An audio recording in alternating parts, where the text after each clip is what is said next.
Hello दोस्तों, मैं हूं Vaibhav Sharma. Pre challenge series geography के 5 MCQ आज डिस्कस करेंगे। तो पहला हमारा यहाँ पे क्वेश्चन पूछा है कि आपको माउंटेन पीक्स दी गई है, इनमें से कहा गया है कौन सी माउंटेन पीक्स आपकी हिमालयन रेंज में नहीं देखने को मिलती है। तो माउंट केटू, कंचनजंगा, नंगा पर्वत, चोयू। चलिए वीडियो को पॉज कीजिए, क्वेश्चन को अटेंड कीजिए। तो यहाँ पे सबसे पहले हम देख लेते हैं। जो हिमालयन कंसिस्ट ऑफ 4 पैरेलल आपको माउंटेन रेंज देखेंगे, साउथ टू नॉर्थ लिखा है यहाँ पे। तो सबसे पहले साउथ में आपको शिवालिक हिल्स देखने को मिलेगी। इसके बाद आपको लोअर, ये देखो, इसके बाद लोअर हिमालयन रेंज, इसके बाद ग्रेट हिमालयन रेंज, और इसे सह्याद्री भी कहते हैं। ये हाईएस्ट एंड सेंट्रल रेंज है। इसके बाद आपकी Tibetan Himalayan of the north में देखने को मिलेगी। तो ये देखो, सबसे नीचे आपको ये शिवालिक रेंज देखने को मिलेगी, जिसमें उत्तराखंड का जो फुट हिल्स ऑफ गंगा आता है, ये सारा। इसके बाद आपको लेजर हिमालय, ग्रेट हिमालय ऊपर देखने को मिलेगा। इसके बाद लद्दाख, जास्कर, ये सारा टर्न। ठीक है। तो केटू की बात करें, काराकोरम भी generally considered separate from Himalaya बोला जाता है। क्यों? क्योंकि ये बोला जाता है कि ये ट्रांस हिमालय का पार्ट है। किसका पार्ट है? ट्रांस हिमालय पार्ट है। तो K two is not located in Himalayan mountain range. ठीक है, अभी देखेंगे इसको मैप पे क्यों नहीं हिमालय रेंज में आती है, क्योंकि केटू को बोला जाता है ये नियर बाई रेंज है काराकोरम के। और Karakoram is located north of Himalaya in the south central Asia. और ये आपको हिमालय के नॉर्थ में मिलेगी, साउथ सेंट्रल एशिया में। तो ये आपको पाकिस्तान और चाइना बॉर्डर के करीब मिलेगी काराकोरम में। तो हम मैप पे एक बार देख लेते हैं। देखो केटू की बात करें, देखो ये केटू रही, और ये इंडिया चाइना का बॉर्डर, मतलब पाकिस्तान, पीओके और चाइना का बॉर्डर है यहाँ पे। ठीक है। तो काराकोरम रेंज ये रही। इसके बाद आपको यहाँ पे लद्दाख रेंज मिलेगी। इसके बाद आपको जास्कर रेंज मिलेगी, फिर ग्रेट हिमालयन आ जाती है। फिर इसके बाद आपकी शिवालिक, नीचे वाली ये जो शिवालिक रेंज है आपकी देखने को मिलेगी। तो केटू की बात करें, केटू आपकी ये कहाँ मिलेगी? आपकी 8611 मीटर है। और ये आपको मिलेगी यहाँ पे देखने को, पीओके और चाइना बॉर्डर पे काराकोरम के नॉर्थ में देखने को मिलेगी। वहीं ब्रॉड पीक आपको को देखने को मिलेगी। नंगा पर्वत, नंगा पर्वत आपको देखने को कहाँ पे मिलेगा? ये आपको यहाँ पे सेंटेक्सियल बनता है नंगा पर्वत पे। ठीक है। तो ये आपको यहाँ पे, ये नंगा पर्वत की लोकेशन आपको यहाँ पे देखने को मिलेगी। और ये देखा जाए तो ये क्या है, ये साउथ ऑफ इंडस रिवर है। और ये गिलगित बाल्टिस्तान जो पीओके का रीजन है, उसके डायमाबाद डिस्ट्रिक्ट में देखने को मिलती है। बाकी हम देख लें, देखो चोयूं आपकी नेपाल में देखने को मिलेगी। ठीक है। चोयूं, एवरेस्ट आपकी नेपाल में देखने को मिलेगी। लोहट्स आपकी नेपाल में, मकालू नेपाल में देखने को मिलेगी। ये सारी नेपाल में। तो हमारा आंसर यहाँ पे क्या होगा? हमारा आंसर होगा केटू। ठीक है।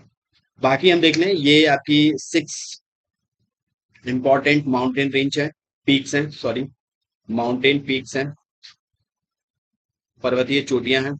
तो सबसे ऊंची पर्वत चोटी आपकी माउंटेन पीक कौन से? एवरेस्ट है, 8848.86 मीटर है। और ये नेपाल में देखने को मिलती है। तो कभी कभार ऐसे भी क्वेश्चन आपसे पूछ लिया जाएगा।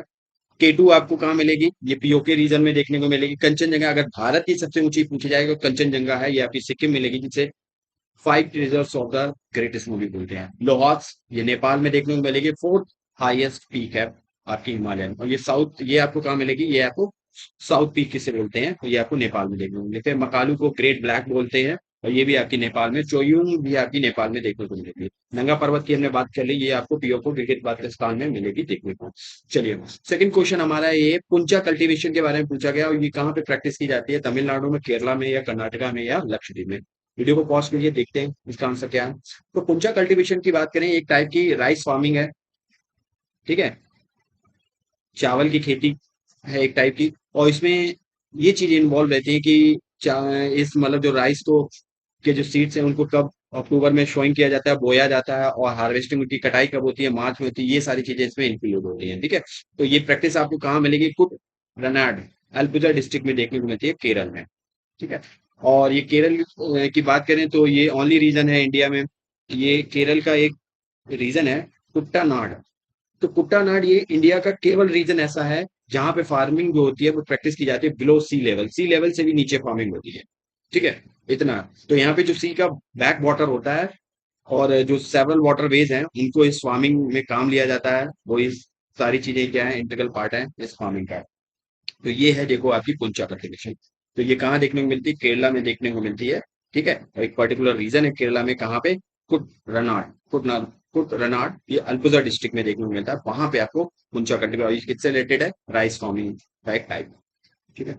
चलिए, बाबा बुदानगिरी हिल्स कर्नाटका में है।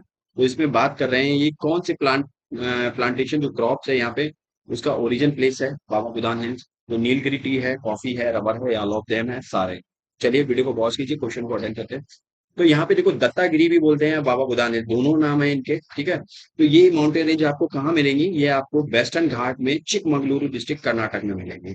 कर्नाटक के चिकमगलुरु डिस्ट्रिक्ट वेस्टर्न घाट में। तो कभी कभार आपसे पूछते हैं बाबा बुदान हिल्स हैं, वो ईस्टर्न घाट में है, वेस्टर्न घाट में है, या कहाँ पे है? तो आपको पता होना चाहिए वेस्टर्न घाट में, वो भी कहाँ पे? कर्नाटका में देखने को मिलेंगे, ठीक है।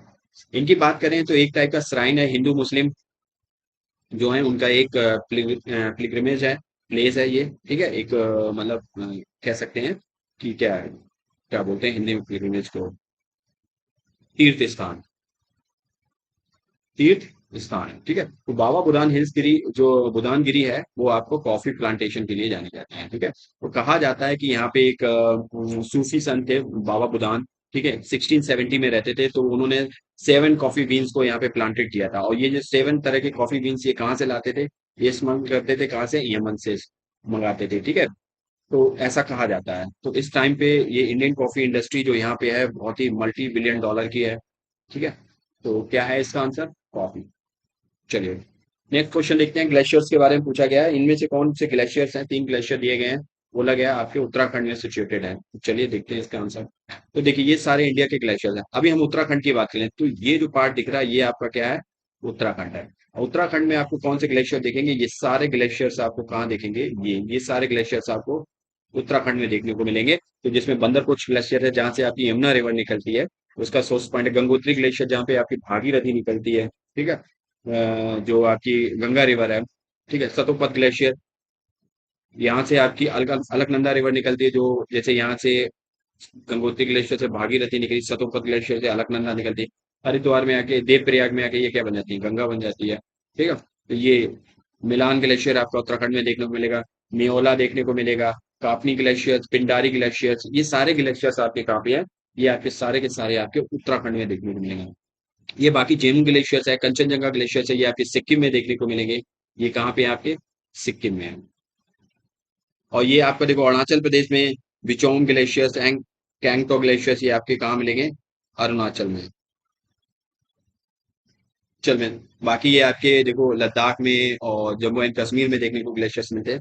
लेकिन हमें यहाँ उत्तराखंड की बात की गई थी, तो उत्तराखंड में ये तीनों तीन ग्लेशियर आपके उत्तराखंड में देखने को मिलते हैं। आंसर हमारा क्या हो गया? डी हो गया, ठीक है। चलिए last question. The Ganga plain can be best describe as. तो यहाँ पे पूछा गया जो गंगा प्लेन है वो एक सबसे अच्छा, उसका अगर हम एक्सप्लेनेशन देखें यहाँ पे क्या होगा? किस चीज का एक्सप्लेनेशन सबसे अच्छा है? जियो सिंक्लाइन का है, जिसे भूसन्नत बोलते हैं, पेडी प्लेन का है, पेनी प्लेन का है, या कास्ट प्लेन का है? चलिए वीडियो को पॉज कीजिए, देखते हैं इसका आंसर क्या होता है। जियो सिंक्लाइन की बात करें तो इसका मतलब होता है ह्यूज डेप्रेशन। देखो ह्यूज डेप्रेशन क्या है? जैसे एक बड़ा सा एक गड्ढा, भूसन्नत जिसे बोलते हैं, तो ये क्या है? ये एक टाइप का ह्यूज डेप्रेशन है, ठीक है। ये तो गंगा प्लेन एक सबसे अच्छा एग्जांपल है जियो सिंक्लाइन का, भूसन्नत का। क्योंकि देखो जब जियो सिंक्लाइन होता है, ह्यूज डिप्रेशन होता है, तो उसमें रिवर्स आती है, अपना क्या करती है? पानी डाल अपना ड्रेन कर देती है उसमें। अब टेक्टोनिक प्लेट्स क्या करती है? मूवमेंट होता है, तो ये इनके अंदर जो रिवर्स है अपने साथ बहुत सारी सिल्ट लाती हैं, बहुत सारी गाद लाती हैं। वो गाद क्या करती है? वो सी के जो डिप्रेशन होता है वहां पे अपना गाद गिरा देते हैं। अब ये गाद इकट्ठा होता रहता है। जब ये इकट्ठा होता रहता है सिल्ट, तो ये क्या करता है? जब ये प्लेट्स मूवमेंट होता है, प्लेट्स का आपस में एक दूसरे की तरफ ये मूवमेंट मूवमेंट करती है, तो ये गाद क्या होता है? ये जो सिल्ट होता है ये कंप्रेस होती है, और कंप्रेस होने पर ये सिल्ट क्या ऊपर उठ जाता है, और ये किसका ले लेता? फोल्ड माउंटेन का रूप ले लेता है। सबसे अच्छा एग्जांपल देखे जाए तो आपका हिमालयन माउंटेन रेंज है, ठीक है। यूरेशियन प्लेट से आपकी इंडियन प्लेट सब की टेक्सास सी में जो भी आपका सिल्ट था, रिवर्स द्वारा डाला गया था, वो सारा क्या है? एक माउंटेन के रूप में मतलब क्रिएट हो गया, फॉर्म हो गया। तो देखो एक एग्जांपल यहाँ पे और है, देखो ओशियंस है, यहाँ पे इरोजन करके ये डिप्रेशन है, यहाँ पे सिल्ट को भर दे रहा है। इसके बाद यहाँ पे आपको फोल्ड बेल्ट माउंटेन देखने को मिलेगी। फिर एक न्यू जियो सिंक्लाइन साइकिल आपको यहाँ पे देखने को मिलेगी। फिर ये ऐसे चलता रहता है, ठीक है। तो ये है आपका जियो सिंक्लाइन प्लेन। बाकी की बात कर लें, पेनी प्लेन की बात कर लें। पेनी प्लेन क्या होता है? एक टाइप से मतलब आप कह लो less level land surface produce होता है जब erosion over the long period. जैसे नदी पहाड़ से आती है और इरोड करती रहती है, तो एक सी लेवल के अप्रॉक्स क्या करती है? इरोजन इतना करती है कि सी लेवल के अप्रॉक्स ये प्लेन आ जाता है, एरिया आ जाता है, तो इसी को पेनी प्लेन बोलते हैं, ठीक है। तो ये आपको ज्यादातर डेल्टाई क्षेत्र में देखने को मिलेगा, जहाँ पे रिवर्स अपना डेल्टा क्रिएट करती है, वहां पे पेनी प्लेन देखने को मिलेगा। वहां पे आपको ग्रेडियंट बहुत कम देखने, तो reduce the land almost base level, मतलब सी लेवल तक रिड्यूस कर देती है लैंड को, लिविंग नो लिटिल ग्रेडियंट, मतलब यहाँ पे कोई भी आपकी ग्रेडियंट नहीं, बहुत ही कम बचती है। नो मोर इरोजन, जिसका मतलब इरोजन नहीं किया जा सकता, उसी को पेनिप्लेन बोलते हैं। और ये आपको ज्यादातर कहाँ मिलेगी? डेल्टाई रीजन में देखने को मिलेगी, जहाँ पे नदियों का एंड होता है, डेल्टा क्रिएट करती है, वहां पे आपको आसपास उसी के क्षेत्र में आसपास देखने को मिले। पेडी प्लेन क्या है? एक टाइप का यही इरोजन है, जब इनिशियल स्टेज होती है आपकी पेडी प्लेन की, तो उसको पेडी प्लेन वहां पे देखने को मिलता है। कास्ट प्लेन क्या होता है? कास्ट प्लेन में क्या होता है, जैसे आपकी कास्ट लैंडस्केप की बात करें तो ये सेडिमेंट्री रॉक द्वारा फॉर्म की जाती हैं। तो उनमें क्या होता है, वाटर फोर्स में भर जाता है, इसके बाद ओवर लंबे समय तक ये सारी प्रोसेसेस चलती हैं, एक चीज याद रखना। तो उसमें क्या वाटर भर जाता है, तो वहां पे क्रैक्स हो जाते हैं, सिंक होल बन जाते हैं, बहुत सारी कलाकृ मतलब स्थलाकृतियां बन जाती हैं, कार्ड्स जो आपकी है प्लेन। तो यहाँ पे देखने को मिलेगा आपको। तो यहाँ पे रिवर्स क्या डिसअपियर हो जाती है, स्ट्रीम्स उनकी देखने को मिलेगी, डिसअपियर्स हो जाएगी। तो वो क्या फोर्स के थ्रू रिवर्स नीचे चली जाती है, अंडरग्राउंड रिवर हो जाती है यहाँ पे, ठीक है। ताज, तो यहाँ पे हमारा आंसर क्या होगा? जियो सिंक्लाइन प्लेन का सबसे अच्छा एग्जाम्पल है हमारा गंगा प्लेन, ठीक है। तो ये थे हमारे 5 क्वेश्चन। तो इस लेक्चर की जो पीडीएफ है आपको इस टेलीग्राम चैनल पे मिल जाएगी। और ज्यादा से ज्यादा हमारे लेक्चर को शेयर कीजिए, लाइक कीजिए, सब्सक्राइब कीजिए। मिलते हैं नेक्स्ट लेक्चर में, तब तक के लिए जय हिंद।